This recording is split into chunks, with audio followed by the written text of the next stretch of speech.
ಅಥವಾ ಇವತ್ತಿನ ಕಾಲಕ್ಕೆ ನನ್ನ ದುಡ್ಡಲ್ಲೂ ನಾನು ಬದುಕಬೇಕು ಅನ್ನೋದು ಮೇ ಬಿ ಅಲ್ಲಿವರೆಗೂ ಬಂದಿದೆ ಇವತ್ತು ಕಾಲ. ಹಾಗಾಗಿ ಸೊ ಎರಡನ್ನೂ ಜೊತೆಗೆ ಇಟ್ಕೊಂಡು ಜೀವನ ನೋಡೋದು ಹೇಗೆ? ಸಂತೋಷ ಮತ್ತು ಸುಖ. ಸುಖ ಸಂತೋಷ ಅನ್ನೋದು ಯಾವುದ್ರಲ್ಲಿ ಸುಖ ಸಿಗುತ್ತೆ ಅನ್ನೋದು ಡಿಫೈನ್. ಸಾಧನಗಳಲ್ಲಿ ಸುಖ ಇಲ್ಲ, ಸಾಧನೆಗಳಲ್ಲಿ ಸುಖ ಇದೆ, ಅಷ್ಟೇ ಡಿಫ್ರೆನ್ಸ್. ನಾನು ಅದನ್ನು ಕನ್ನಡ ಸಾಹಿತ್ಯ ಸಮ್ಮೇಳನದೊಳಗಡೆ ಭಾಷಣ ಮಾಡಿದ್ದೆ. ಸಾಧನೆಗಳ ಹಿಂದೆ ಓಡಬೇಡಿ, ಸಾಧನೆಗಳಿಂದ ಮೆಟೀರಿಯಲಿಸ್ಟಿಕ್ ಪ್ಲೆಜರ್ಸ್ ಅಥವಾ ಇನ್ನೇನೋ ಒಂದು ಸಾಧನೆಗಳಿಂದ ಓಡಾಡಿ ಹೋಗಿ. ಡೈರೆಕ್ಟ್ರು ಬೇರೆಯವ್ರಿಗೂ, ಈಗ ರಾಜ್ಕುಮಾರ್ಗೂ, ನೀವು ರಾಜ್ಕುಮಾರ್ ಅಂತ ಒಬ್ಬ ಸೀನಿಯರ್ ನಟರುಗಳನ್ನು ನೀವು ಕೇಳಿ, ನಿಮ್ಮ ಜೀವನದಲ್ಲಿ ನಿಮಗೆ ಏನು ಸಾರ್ ಈಡೇರಲಿಲ್ಲ ಆಸೆ ಅಂತಂದರೆ ಅವ್ರು ಹೇಳ್ತಾರೆ, ಅಯ್ಯೋ ನನಗೆ ಭಕ್ತ ಅಂಬರೀಷನ್ ಕ್ಯಾರೆಕ್ಟ್ರ್ ಮಾಡಬೇಕು ಅಂತ ಆಸೆ ಇತ್ತು, ಮಾಡಲೇ ಇಲ್ಲ. ಚಿಕ್ಕವೀರ್ ರಾಜೇಂದ್ರನ್ ಕ್ಯಾರೆಕ್ಟ್ರ್ ಮಾಡಬೇಕು ಅಂತ ಆಸೆ ಇತ್ತು, ಆಗಲೇ ಇಲ್ಲ. ಬಸವಣ್ಣನ ಕ್ಯಾರೆಕ್ಟ್ರ್ ಅಂತ ಬರೀ ಆ ಕೊರತೆ ಹೇಳ್ತಾರೆ ಅವರು. ನೋಡಿ ಸಾಧನೆಗಳು.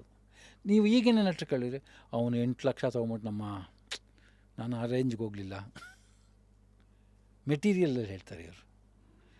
ಅವರ ಸಾಧನೆಯ ಹಿಂದೆ ಹೋದವನಿಗೆ ಸ್ಪ್ಯಾನ್ ಜಾಸ್ತಿ ಇರುತ್ತೆ, ಸಂತೋಷ ಜಾಸ್ತಿ ಇರುತ್ತೆ.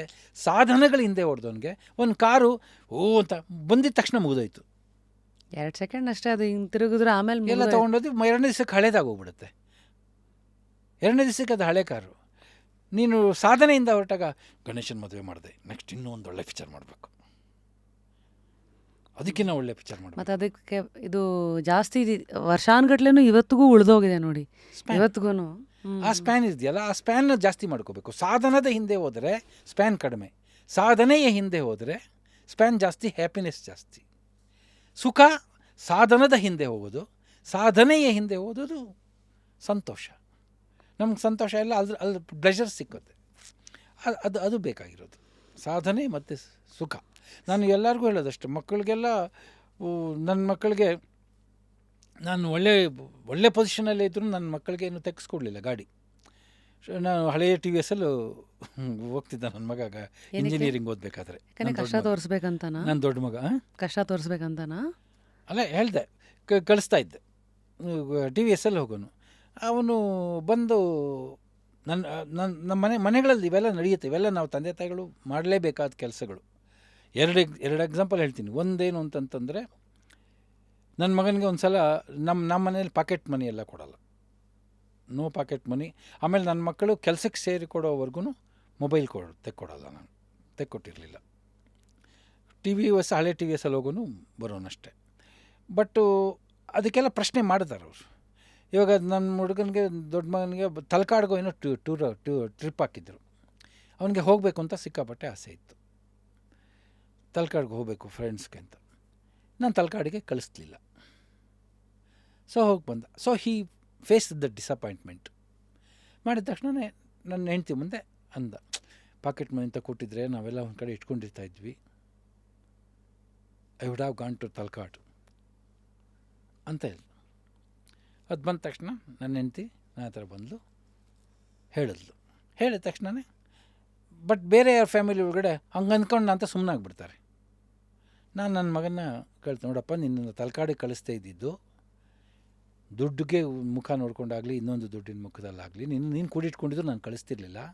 ನೋಡಪ್ಪ, ಶ್ಯಾಮ್ ಸುಂದರ್ ಕುಲಕರ್ಣಿ ಮಗ ಈ ಥರ ಒಬ್ಬನೇ ಮಗ, ಅವನು ಸಿಕ್ಕಾಪಟ್ಟೆ ಆಸೆ ಇಟ್ಕೊಂಡಿದ್ರು, ರ್ಯಾಂಕ್ ಬಂದ ಅಂತ ಹೇಳ್ಬಿಟ್ಟು ಇದೆಲ್ಲ ಮಾಡಿ ಆ ಖುಷಿಗೆ ತಲಕಾಡಿಗೆ ಕಳಿಸಿದ್ರು. ಅವನು ಹೆಣ್ವಾಗಿ ಬಂದ. ಈ ಥರದ್ದೊಂದು 2-3 ಇನ್ಸಿಡೆಂಟ್ ನೋಡಿದ್ದೀನಿ. ಹಿರಿ ಮಕ್ಕಳು ಅಲ್ಲಿ ಹೋದರೆ ಈ ಥರದ್ದು ಅಂತ, ಅದು ನಂಬಿಕೆನೋ ಅಥವಾ ಏನು ಬೇಕಾದ್ರೂ ಇರುವ, ಅದು ನನ್ನ ಮೈಂಡ್ ಮೇಲೆ ತುಂಬ ಪರಿಣಾಮ ಬೀರಿದೆ.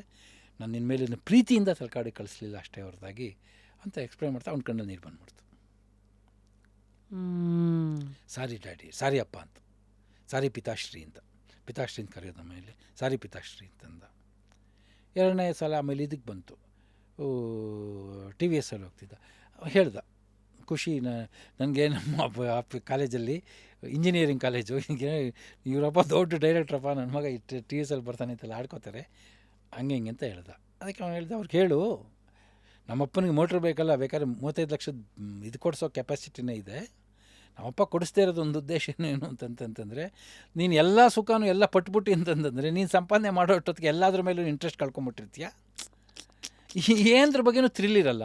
ನಾನು ನನ್ನ ಲೈಫ್ ಒಳಗಡೆ ಒಂದು ಫ್ಯಾನ್ ತೊಗೊಂಡಾಗ ಥ್ರಿಲ್ ಅನುಭವಿಸಿದ್ದೀನಿ, ಒಂದು ಇದು ತೊಗೊಂಡಾಗ ಥ್ರಿಲ್ ಅನುಭವಿಸಿ. ಆ ಥ್ರಿಲ್ಲೆಲ್ಲ ನಿಮ್ಮ ಜೀವನದಲ್ಲಿ ನಿನಗೆ ಕಳಿಯೋಕ್ಕೆ ಇಷ್ಟ ಇಲ್ಲ. You should enjoy it. ಆ ಥ್ರಿಲ್ ನೀವು ಅನುಭವಿಸ್ಬೇಕು.